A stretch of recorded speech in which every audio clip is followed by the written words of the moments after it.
Hello everyone! Today I am playing one of my favorite decks in the format, which I've played once already, but it's been a while and I still love it, the Izzet Phoenix deck. This deck is extremely powerful, extremely consistent, and is just really fun, which is basically everything I could want. So if you haven't seen the deck before, we have two main threats. Arclight Phoenix, which is sort of a value card because it reanimates itself if you cast a bunch of spells, and Crackling Drake, which is the big monster that only needs to hit them a couple times to kill them. Then, to support these very powerful threats, we have lots of cantrips, cards that just draw more cards, like Charter Course, Opt, and Radical Idea. And Discovery is probably the best one, honestly. Then we also have a little bit of removal in Shock, Lava Coil, and Beacon Bolt. And finally, the only card that doesn't really fit with the rest of what's going on here is Goblin Electromancer. This card is nuts. I almost sometimes wish I didn't have it because it opens you up to losing to Shock or things like that. But whereas the rest of the deck is very good against Shock, but it can't be overstated how much more powerful your deck is if you have a Goblin Electromancer on the table. Being able to cast 3 discoveries in one turn is just kind of ridiculous. So we play Goblin Electromancer anyway. Yeah, deck is pretty straightforward once you really see it going and doing its thing, so I'll go ahead and get right into the games. Alright, first match with Izzet Phoenix. One thing that's kind of interesting about the Izzet Phoenix deck is that there are a bunch of ways to build it that are kind of similar but have some marginal differences. I'll go ahead and keep this. The mana works and we've got some good stuff going on. Fiery Guildgate, most likely just the stock Golgari deck. Not much to see here. Go ahead and opt just to start and make the spells flowing. I think we have to bottom this Arclight Phoenix. We've got enough threats and we need more spells. If I had a Charter Course, I would definitely leave that on top. And drawing Radical Idea makes me look foolish. Anyway. So you can... One card that I'm not playing that is very common is Charter Course. That card... Or not Charter Course. Tormenting Voice. And you play it in place of something like Charter Course or Radical Idea or whatever. The problem is that that card is very bad when it's the only card in your hand, and that kind of sucks, so... Okay, we need to find a removal spell. This is why the Golgari decks play this way now. Like, if I don't have something right immediately, this is going to get too big to ever kill, and there's no way I can race how much damage it's going to do. So, I'm gonna start by casting Charter Course to give us as many looks as possible. Ugh, yuck. Well, this really sucks. We want both our lands. We can beat it, I guess, by just casting a bunch of giant drakes and hoping they can't kill them all. What? I guess I will pitch Radical Idea. Then I can play the island and pass the turn. We're going to take a lot of damage and they're going to gain a lot. Not much we can do about that. This thing's just already too big and it's going to keep growing. What we can do, though... I'm going to take some damage here. Do I shock this now or shock the Branchwalker to save more damage? I think I'll shock the Branchwalker this turn. Yep, gain all your life. This is why you play the black-green deck nowadays. Like, it's not really about grinding value, it's about presenting big unbeatable threats. That's why they play both Wild Growth Walker and Carnage Tyrant. I'm gonna take some damage, that's fine. Go ahead and opt. We just need to get a lot of spells in our graveyard. Don't want a 5th land, and we'll probably encounter that naturally anyway. Yep. Yeah, woo. That's stinky. Alright, so now we're starting to hit the number of lands where a Goblin Electromancer isn't as important. So what I'm going to do is I'm going to look to trade off here. Unfortunately, we need to work a little harder to get this Crackling Drake to be able to trade with Wild Growth Walker. Yeah, we're just kind of dead. Alright. These are the bad matches, where you just kind of spin your tires and they make a couple big monsters and kill you really fast. There's not really a whole lot you can do about that, but we will get through it. So, bringing in Fight with Fire to blow up individually big creatures, and Ral Izzet Viceroy to both kill a monster and then start generating card advantage. Shocks are quite weak, so we will cut those. These can kill like a Branchwalker or sometimes a Jadelight Ranger, but they don't kill the creatures that matter. Could add Disdainful Stroke. That used to be really good against BG. I don't think it is anymore. The cards that matter cost 2, or it's like a Carnage Tyrant and you can't counter it at all. So, I think I am okay with my deck looking like this. We need to get something going a little faster. Our draws were really unfortunate. We went from having not quite enough lands to cast all our spells to drawing a ton of lands really fast. Like how I discarded that Radical idea to the chart, of course, and then like the next 4 cards we drew were lands, and that's how it goes. You don't know what the top of your deck is going to look like when you make those decisions.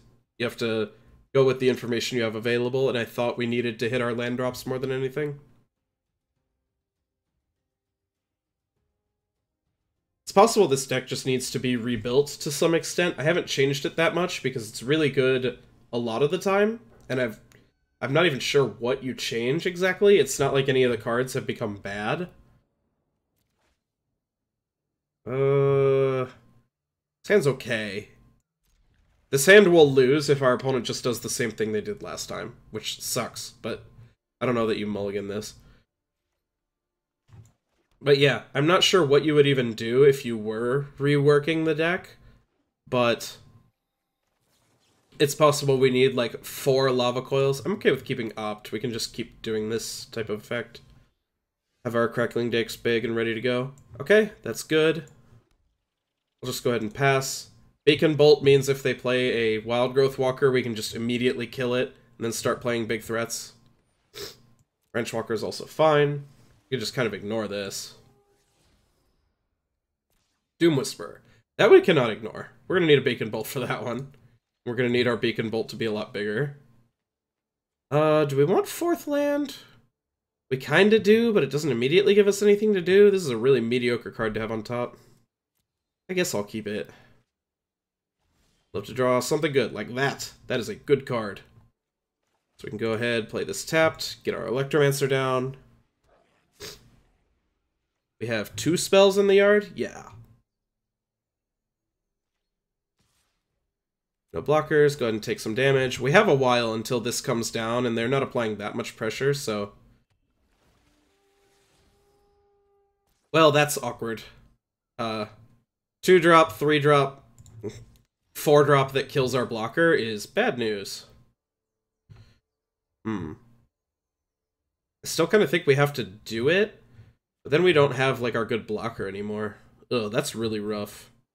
This is a sorcery, so we can't do it later.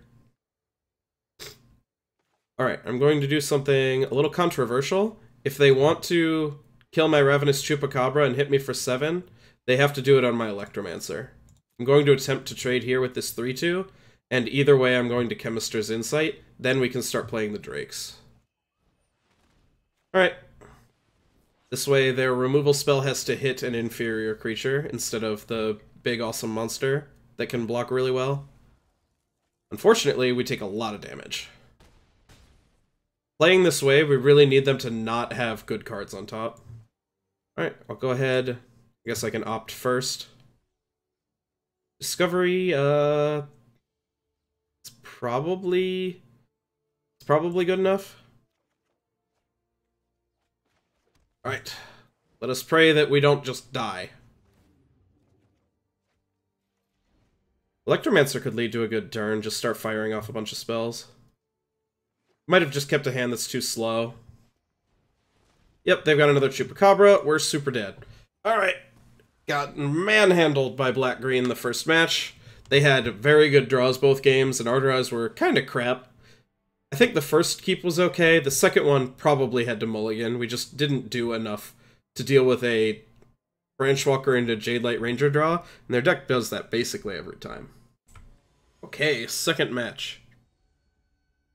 One of the cool things about playing on MTG Arena as opposed to Magic Online is it doesn't cost a bunch of money to play matches, like it does if you're playing in like leagues or whatever. And so there's really basically no cost to just jumping in and trying things. Like, I think this hand's pretty good. It might be that this deck just isn't good enough anymore built the way it is, and that's just entirely possible. Like, that's what happens to formats. Things change. You need to adapt decks, and sometimes good decks become bad. Oh, well, that's worrying. This matchup can be kind of tough. It depends what removal they're playing. If they're playing a lot of red removal, then Arclight Phoenix is amazing. If they are not, like they're playing Sealaways and stuff, this card's a lot worse. We'll see what they do. If they tap low, we have, or even just let me untap, basically, I have the potential to get a Phoenix into play next turn, if I get to keep this guy. Nope. They rightly fear the Electromancer. But yeah, you can learn something from any... It doesn't cost you anything to play these, and so you can just keep learning. We can jump in. Maybe the deck doesn't work anymore. Maybe the deck needs to look a little different. But as long as you're learning and it doesn't cost you a whole bunch of money, you're doing okay. So, they probably have a counter here, but if they have a counter that is anything except Syncopate, I want to cast the Arclight Phoenix. Either way, I'm casting one of my 4-drops because I really want to force them to not use a card draw spell this turn. Ionize is thoroughly beatable. Alright, it looks like they're a little more red-heavy, with like a damage-based sweeper and this kind of burn spell counter. Okay, really glad to not see Teferi, Hero of Dominaria there. So, what do we do here? If we just pass, we're kind of playing into their game plan that they can just resolve a card draw spell, and that sucks. On the other hand, we could, like, Radical Idea double shock to reanimate the Phoenix, but I really kind of want to leave the shocks in case of a Teferi or something like that. So, even though it might open us up to just kind of dying... Okay, they didn't have a card draw spell. Cool. Now I can end step Chemister's Insight and force them to fight over things with mana when I want to. Oh, man. Fun fact, if you watched me play this deck before, I concede to Niv-Mizzet Parun. Card is completely unbeatable in our main deck. If we'd cast a million spells, we could Beacon Bolt it. Even then, we're getting 2 for 1, but yeah, there's nothing. In our main deck, with that few spells having been cast already, there's no way that we're beating the Parun. So, cutting shocks because they are terrible. Cutting Lava Coils because they are also terrible. This way we have Banefire, Beacon Bolt, and Ral as ways to kill potential other Nivs. Mostly we just want to present a good game plan before that happens. Ugh. That is irritating. So, I think for the one last card we probably want like a Negate. We don't want too much of this because they have Search for Azcanta, so they play the draw-go game much better than we do, but a little bit of interaction to, like, force something through is fine. Oh boy. If the control decks are playing main deck Niv-Mizzet, that is another big knock against this deck. At least the deck the way it is right now. Hand is great. Goblin Electromancer and a spare for when they kill it. Interaction and card selection with a potential to bin a Phoenix. Just exactly what our deck wants to do. That is also an excellent draw. If they wait to kill this, basically if they kill it any time except right now, we get to get off a Chemister's Insight, which is awesome. Cool. I'm just going to go ahead and do that. They didn't do anything there. I can end step Chemister's Insight, and we're going to really start going. They might have like an Ionize here, but whatever, we get to untap and do it again, plus Discovery or whatever. Sure, Negate, that's fine.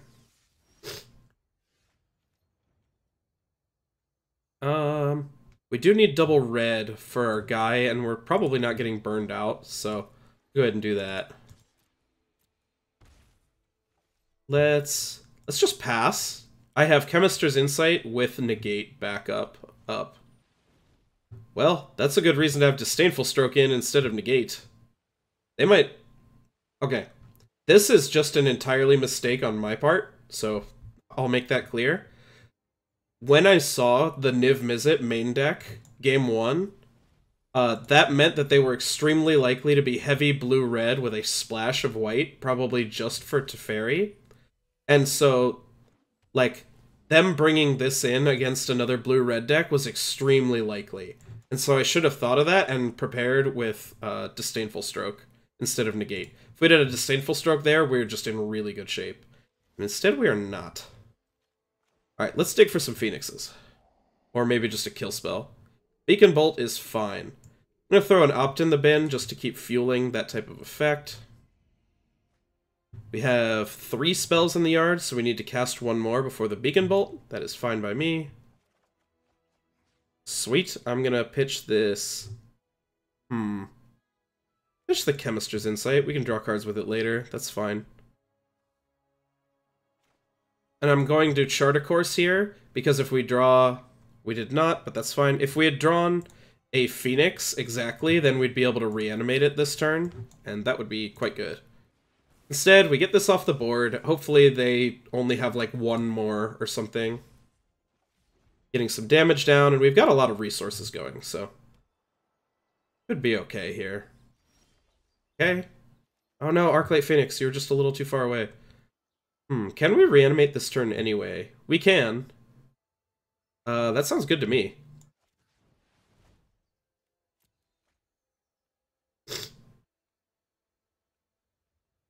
We don't even care if they try to counter this. Negate is another spell for the Phoenix, so... We can go ahead and negate their Sinister Sabotage, and it's just helping us anyway. Let's draw some cards. Oh yeah. Go ahead and opt. This was a mistake. I shouldn't have opted. I should have discoveried. That has the potential to put more Phoenixes in the graveyard. Yep. This is more how you want the matchup against Control to go. Just cast tons of spells, dig, get some threats into play, chip them down while they can't really keep up with how efficient you are. Their spells are so much bigger and clunkier. Like, okay, they have a Teferi here, but like, what is he even gonna do?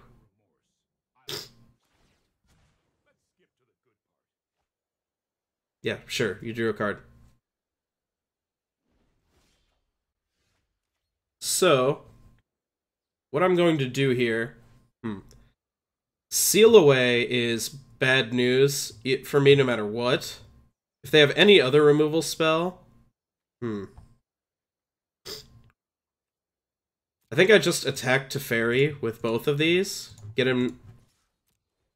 Basically... Wow, he just dies. Damn, I didn't expect that. Oh well. So, now that I don't have to worry about Teferi, I don't think I just have to slam Niv-Mizzet anymore. I think I can just play this Crackling Drake. I want to save Niv-Mizzet until I have, like, cards up to go with him. So, like, I play it and then immediately Radical ID or something to make sure I get as much value as possible. Destroy all creatures, sure, that's fine.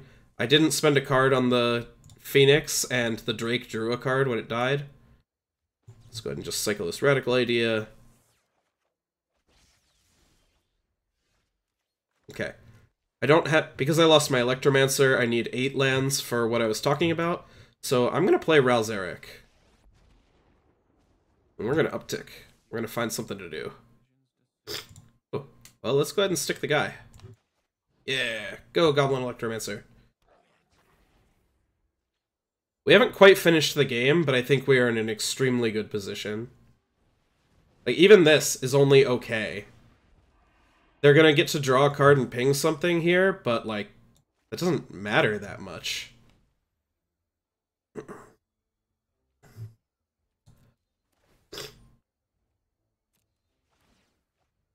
I could have alternatively down-ticked Ralzeric here, but I want his loyalty to keep going high. I want to keep him healthy. It's possible that's a mistake. I could see that. Yeah, they just give in. We were going to bury them there. Alright, so that was more what our deck wanted to do. As I said, negate out. Let's bring both strokes in. We could cut... Let's trim a Radical Idea. That card's kinda whatever. Go ahead and get back into it.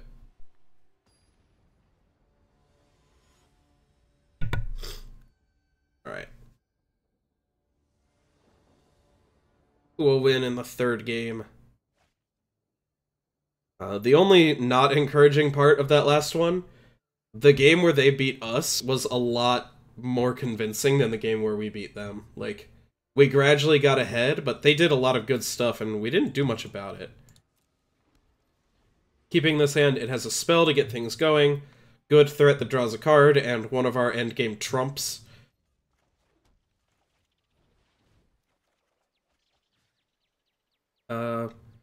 Probably just gonna pitch a land here. We're going to find more lands over the course of the game. Things like Radical Idea are going to draw us into lands whether we want to or not. Okay. I think I'm just going to pass here. They might have like a Syncopate or something like that up. Doesn't really matter. We can just start casting Radical Ideas. Would prefer them not... Okay, they do have the second blue, so our Drake isn't free. Let's see what they do about this. Nothing. Fair enough. Alright, my turn. Now things get interesting now that we have Goblin Electromancer. Chemister's Insight, okay. It is unfortunate that we don't have one more mana, or we could stick an Arclight Phoenix on them here. Oh well.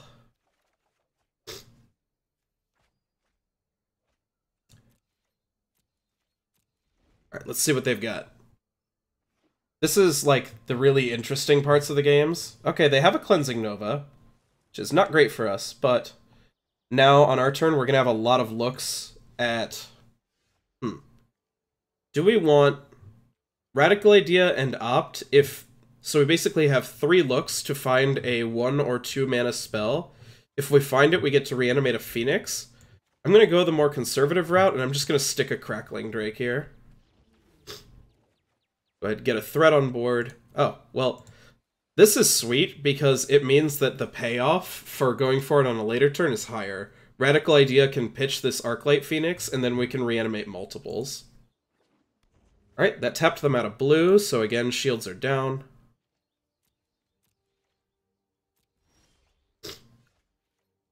Alright, here we go.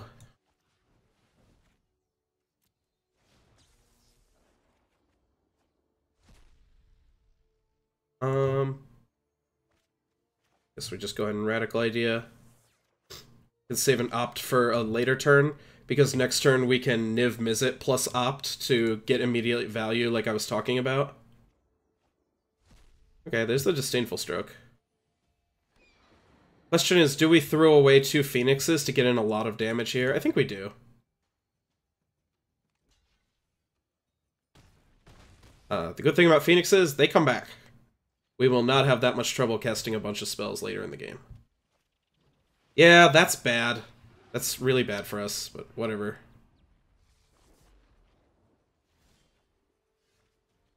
Do we Banefire this guy and crack in again, or do we stick our own Niv?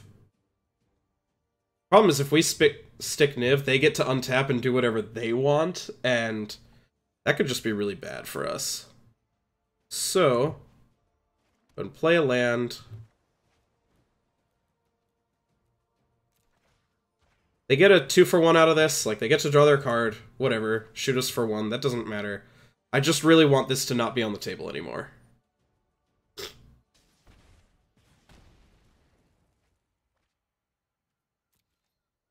Do I attack with my Phoenix again? I kind of don't want to. I kind of want to leave it back.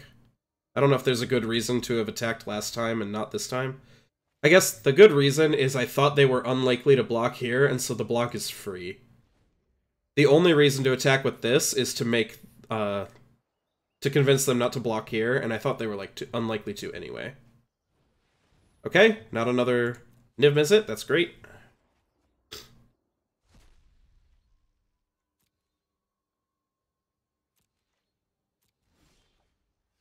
Okay, that is... yeah, they give in. Wow, they didn't even see the double Niv-Mizzet that we had going. Okay, cool. After that first game, I was worried. I wondered if this was going to be a quick 0-6 video, but we did the thing against control, so that's neat. Okay, third and final match with Izzet Phoenix. My opponent has the right idea.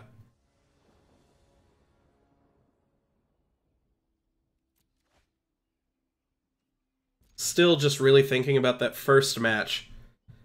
Need to consider, is 3 Lava Coil and a Beacon Bolt enough against BG in a format where we know they are trying to go Wild Growth Walker into Jade Light Ranger every game? And I just don't think it is. But I also wonder, like, what can we do? Like, the 4th Lava Coil is easy, but what removal spells do you play after that? I don't think it's as clear. So, I'll probably poke around articles and videos and whoever else of people who play this type of strategy and see what their plan is. Sky Marcher Aspirant, that's scary. I'm gonna go ahead and Lava Coil that. A White Weenie deck is likely to have better cards, but not ones that die to Lava Coil. Like, this is pretty whatever against History Benalia. It doesn't kill Adanto Vanguard. Just go ahead and get rid of this. Crackling Drake, very good at blocking White Weenie creatures, so. Yep. Like that one. This card does not attack it well into Crackling Drake. Let's go ahead and Discovery.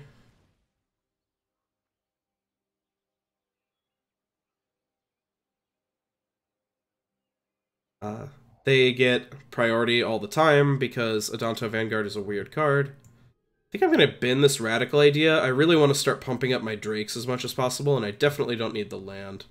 Another Discovery is a good draw. That'll give us something to do after we stick these.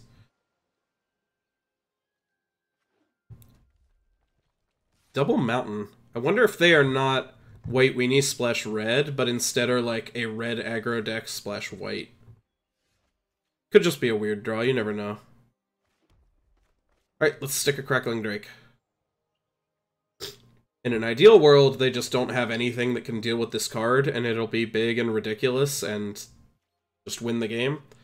That is not usually how these types of things go. What's probably going to happen is next turn I play another Crackling Drake and shock something, and that's when we really try to stabilize. Okay, sure. Kind of shutting down their aggro for a turn to get rid of my guy that already drew a card. As long as we're not dying, that's kind of just excellent for us, because it means that... Ooh, don't cast that card. We're just going to pull ahead in cards. Like, they can't trade 1-for-1 with our creatures and, like, have that be good for them. That said, we will need to find another threat if they Conclave Tribunal this Crackling Drake. Okay, just another Adanto Vanguard, that's fine. They had nothing. So, we have a few options. We can start shocking these. It'll just take 4 off their life and also pump up my Crackling Drake. Kind of like the idea of doing that once. Yep, sure. They cannot do that too much, or they'll die in like one hit from a Crackling Drake. Go and cast Discovery. Let's dig for something fun to do.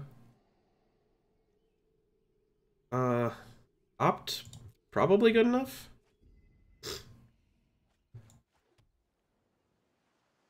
Here I'm just going to pass. I can Radical Idea pitching this island, opt, and shock. Really put a lot of pressure on their life total, because I'll probably shock one of these, they'll pay 4 again, and then they're risking just dying to this Crackling Drake. At the same time, I also can't really attack, because this is a lot of damage. Okay. That is a good card.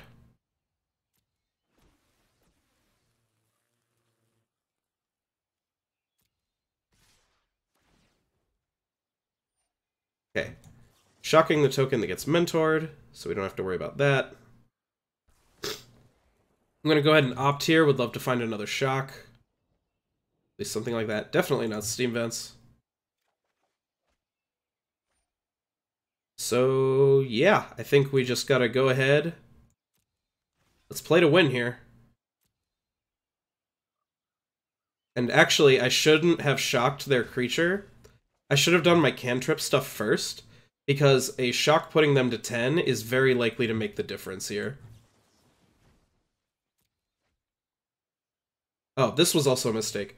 Radical Idea, it doesn't shrink my Crackling Drake, but it doesn't grow it either. Oh, but I think this is good enough. We can... Radical Idea, pitching Beacon Bolt. I'll just go ahead and do it. So we Radical Idea, draw a card.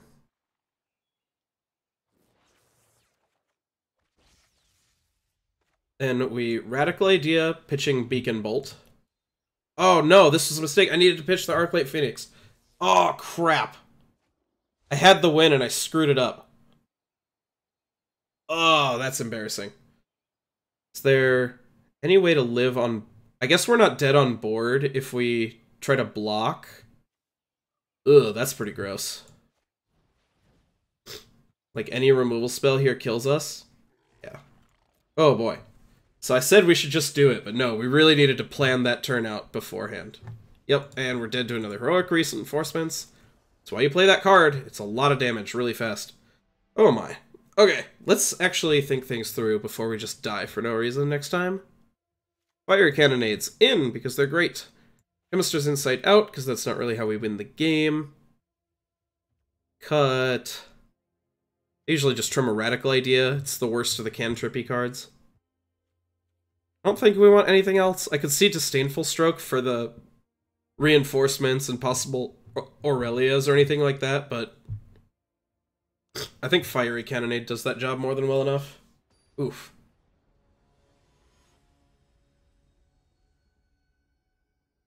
But yeah, what I was trying to do, we needed to get multiple spells in our graveyard to get the Drake up to a 9 power, and at the same time, we had to... This hand's just excellent, by the way.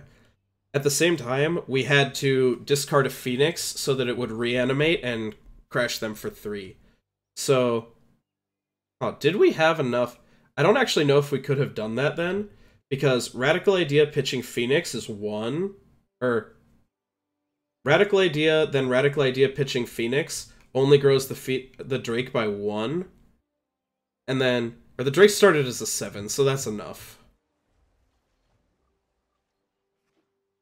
Ooh boy, Magic is complicated. Yep, Sky Marcher Aspirant, no surprise there. Yep. This is a great card to have on top. Need that type of effect. Gonna go ahead and chart a course here.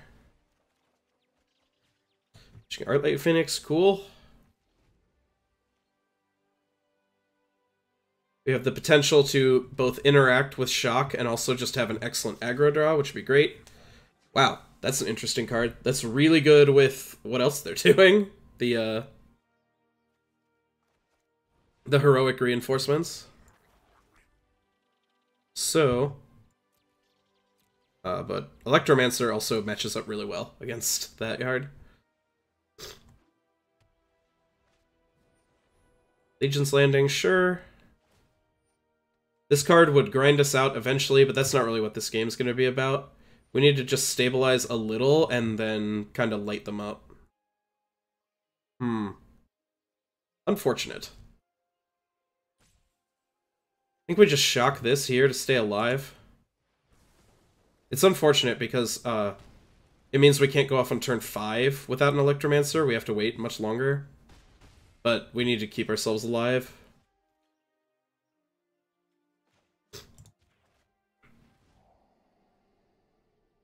Definitely banning Phoenix. We can keep the Drake, I guess. Last turn. I think we're just going to be a little too slow here, which sucks. Maybe not. We have multiple Phoenixes in the yard. Maybe that'll be enough.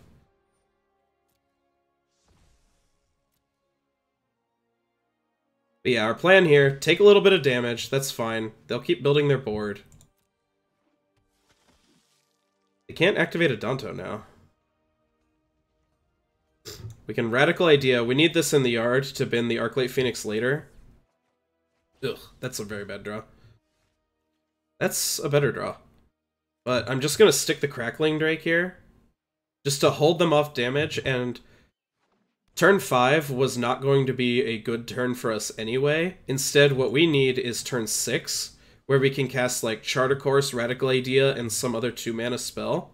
Because then we'll be able to get 3 Phoenixes back, crack them for a lot of damage, and threaten to end the game very quickly. Aurelia. That is a mean card, but not an unbeatable one. Oh boy, please don't have a Conclave Tribunal as your last card. Ugh, that's brutal. Drake, we needed you. Especially because with Aurelia down, we're just going to take a lot of damage here. Yeah, I think it's too late. We really needed to find a Cannonade. Like, I will try, but... And our Phoenix is even blocked pretty well, but we're just going to be super dead to a heroic reinforcement at any time. If we Cannonade now, we're not getting our Phoenixes back, but that's still probably better than... If we get our Phoenixes back, our blocks are actually just quite good. Alright, fine. Let's chart a course. No more removal spells. Sad. Would have liked to find one. And then we will Discovery. Best chance of binning the 4th Phoenix. Nope. Go ahead and draw another Discovery. If we end up, like, multi-blocking Aurelia or blocking a Danto Vanguard or something like that, we're going to want to look to get our Phoenixes back again next turn. The cool thing about Arclight Phoenix, it is not a similar card that people play in Modern, Flamewake Phoenix. This card does not have to block, or does not have to attack, so you can use it to block. So we'll see. I actually really like the plan of aggressively trade off Phoenixes here.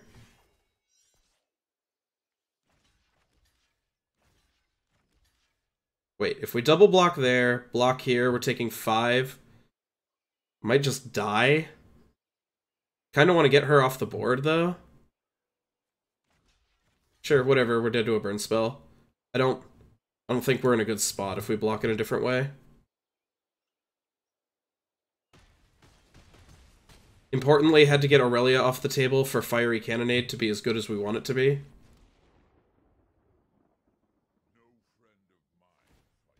Yep, sure.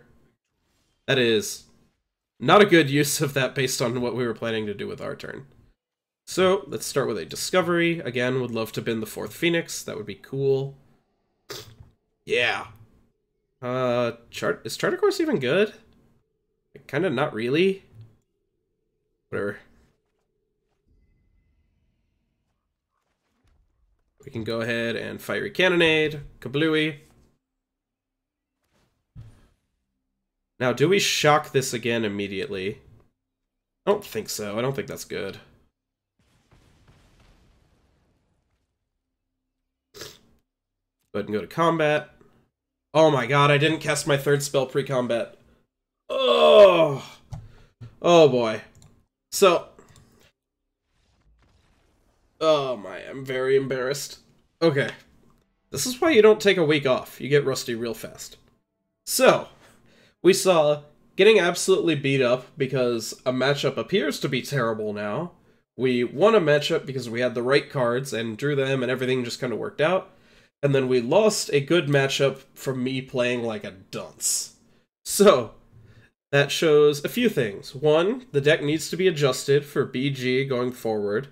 It shows that this deck is not free to play, that you can make mistakes and you can lose games to those mistakes. But it also shows that there's a lot to learn, which is always fun. You need to keep playing the deck, keep getting the reps in, and keep your play tight. You can't just turn your brain off and attack with everything.